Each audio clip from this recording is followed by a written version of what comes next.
Welcome to this quick guide on deleting a message for everyone in a WhatsApp group on PC with the new update. If you've ever sent something you regret or shared the wrong file, this feature helps keep the chat tidy and respectful for everyone involved. First, open WhatsApp on your computer and sign in if you aren't already. Once you're in, navigate to the group where you want to remove a message. The process is simple and works whether you're using WhatsApp web or the desktop app. Next, locate the message you want to delete. Hover your cursor over that message until a small arrow or three-dot menu appears next to it. Click on that arrow to reveal options for that specific message. This step is the key to accessing the delete function without affecting the rest of the chat. From the menu, choose the delete option. A trash can icon will appear. Click on that to proceed with removing the message.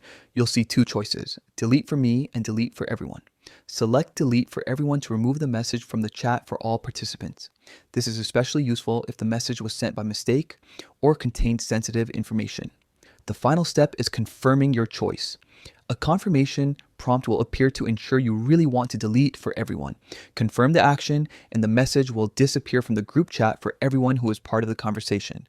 It's as if the message was never sent, though it's important to remember that some recipients may have already seen or saved a copy. A couple of practical tips to keep in mind. The delete for everyone window has a time limit, so act quickly after sending. If you are managing a busy group, this feature can help reduce confusion and maintain privacy.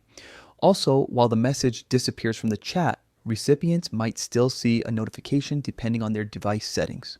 So, it's a good idea to double check your content before sending in the future. That's all there is to it. You've learned how to delete a message for everyone in a WhatsApp group on PC after the latest update